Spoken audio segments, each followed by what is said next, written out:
ንቀን ያለፍነው ቃል ከበውቀቱ ስዩም። ከዕለታት አንድ ቀን ወደ ቤቷ ሄድኩኝ።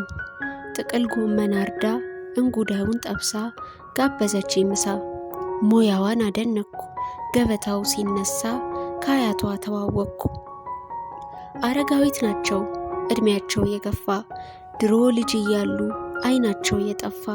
በእድሜያቸው በረካ በጽዋቸው ጭላጭ፣ አእምሯቸው ብሩህ ልሳናቸው ምላጭ። ወግ ማውጋት ጀመሩ ቃል እያዝለዘቡ፣ ቃል እየጠረቡ፣ ቃል እያሳመሩ።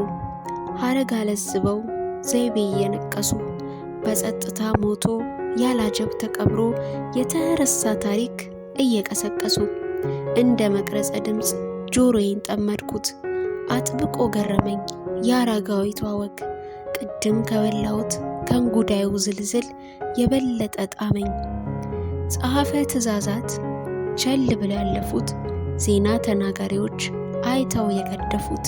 የአገሬ ሰው ገድል መከራ ፍስሐ፣ ሳልታክት ቀዳሁት ልክ እንደ አርቡሃ። ከጥሞናዬ ላይ ላፍታ ተፋትቼ ጋባዤን ፈለግኳት። ፊት ለፊት አየኋት ያቻትና ከሶፋው ላይ ሆና እግሮቿን ዝርግትግት ሰውነቷን ዘና እንደ ፊት መስታወት ዘመናዊ ሞባይሏን ፊቷ ስር ደቅና ከስልኳ ሰሌዳ ፊደል ትነካለች፣ ፎቶ ታምሳለች፣ ኢሜል ትልካለች። የአያቷ ጣፋጭ ወግ ላፍታ እንኳን መች ደንቋት። ሜሴንጀር፣ ዋትሳፕ፣ ኢሞ፣ ቴሌግራም ሁሉም የወሬ ቋት ትበረብራለች።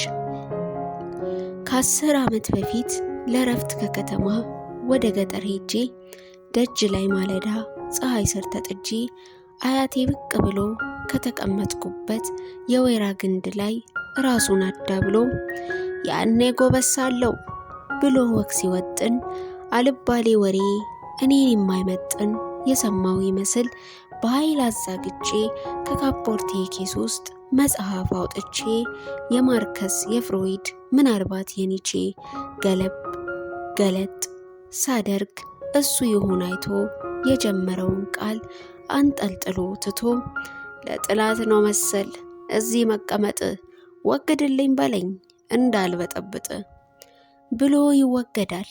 አድማጭ ካጣች ጋራ ወደሚገኝበት ጠላ ቤት ይሄዳል። አያቴ ከሞተ ዓመታት አለፉ። ጸጸት ጭንቅላቴን በብረት መዳፉ እየኮረኮመኝ፣ ሀፍረት በሸሆናው እየረመረመኝ።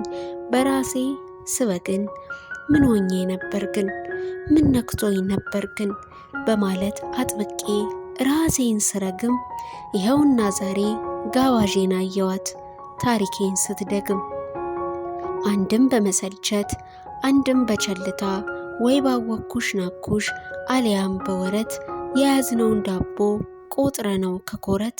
ጠላ ከሚጠጣ ቆሎ ከሚበላ፣ እድፍ ከሚለብሰው ላይን ከማይሞላ፣ ከአንድ ስም አልባ ሰው ምን ጥበብ ይገኛል በሚል ተዘናግተን፣ በቻይና ቅጽጥብ ጆሮአችንን ዘግተን፣ ልቦና ቆልፈን ንቀን ያለፍነው ቃል ንቆ ነው ያለፈን።